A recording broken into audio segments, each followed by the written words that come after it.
皆さん、こんにちは。三浦陸大戦、パート16です。まだ終わっていない。ブルーノ・マルコットが信じた三浦陸。その3、5位から金へ導いた最後の言葉。前回は、ブルーノ・マルコットコーチが、陸流をどう世界仕様のペアへ育てていったのかを見てきました。今回は、その集大成です。テーマは、ショート5位からの逆転金メダル。あの極限の場面で、ブルーノコーチは2人に何を伝え、なぜ最後まで信じ抜くことができたのか、その一点を見ていきます。オリンピックのショートプログラムで5位。金メダル候補として見られていた2人にとって、決して理想的なスタートではありませんでした。普通なら、焦る、原因を探す、何が悪かったのかを考えすぎる。特に、木原選手のように頭の中で整理しようとするタイプなら、なおさらです。ですが、そんな時こそ、チームの本当の力が出ます。今回の見どころは、ブルーノコーチが、あの苦しい状況で何を信じ、何を伝えたのか、という点です。最初にかけた、まだ終わっていないという一言。何が起きたか、理解しようとしないで、という整理の止め方。そして、今日この瞬間、世界で最高の演技を届け、世界で最高のチームになること、という目標設定。ここを知ると、あの逆転金メダルが、ただ気合で起きたものではなく、信じ抜く力で生まれた結果だったことがわかります。それでは、美味しいシュークリームでも片手に、6分間の物語、ゆったりとご覧ください。第1章。5位発進。それでもブルーノは、終わったと思わなかった。ショートプログラムを終えた時点で、陸流は5位でした。決して絶望的な差ではない。けれど、オリンピックの舞台で、その位置から金メダルまで行くのは、簡単なことではありません。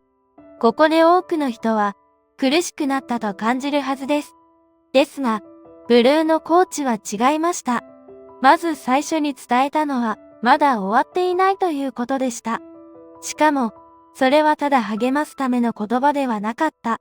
自分自身が本気でそう信じていたんです。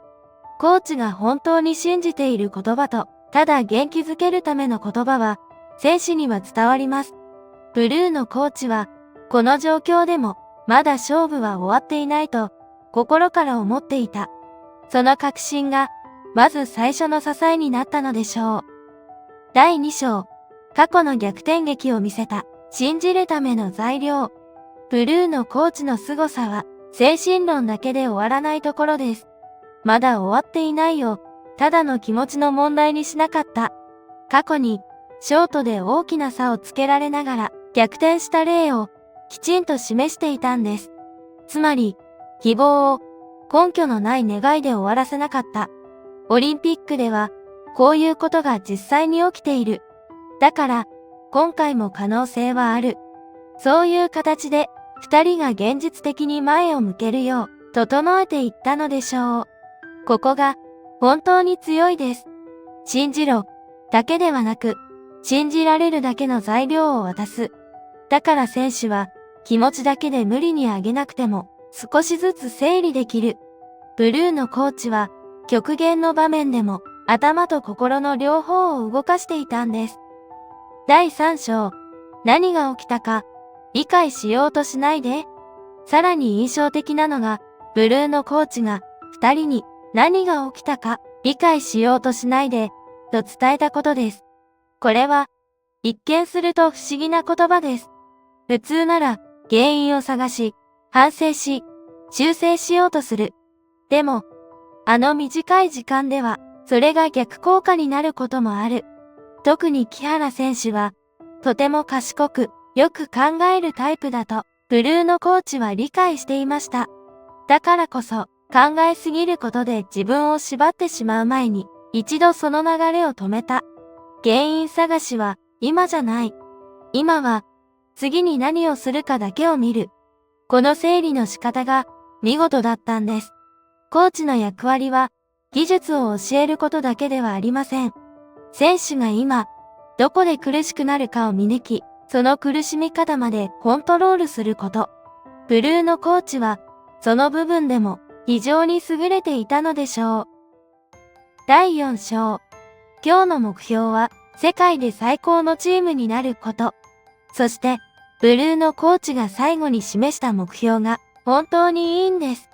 今日の目標は、今日この瞬間、世界で最高の演技を届け、世界で最高のチームになることだ、と。ここには、すべてが詰まっています。順位だけを見ない。他のチームだけを見ない。自分たちが、今日、どれだけのものを出せるかに集中する。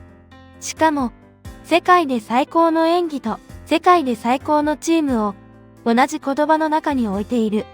これが、陸流らしいんです。技術だけではなく、二人で一つのチームとしてどうあるか。そこまで含めて、勝負を整えている。ブルーのコーチは、二人が最も強くなれる地点を、ちゃんと分かっていたのでしょう。第5章。信じ抜いたコーチがいたから、逆転の金は起きた。ここまでを振り返ると、あの逆転金メダルは、偶然のドラマではなかったことがわかります。5位発進でも、終わったと思わなかった。過去の例を示した。考えすぎる流れを止めた。そして、見るべき目標を、世界で最高のチームに定めた。これだけの整理を、短い時間でやる。しかも、選手に無理な焦りを与えず、前だけを向かせる。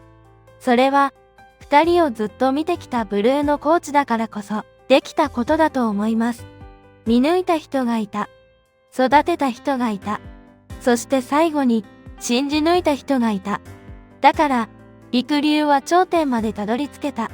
ブルーノ・マルコットという存在は、まさにその全部を担った人だったのでしょう。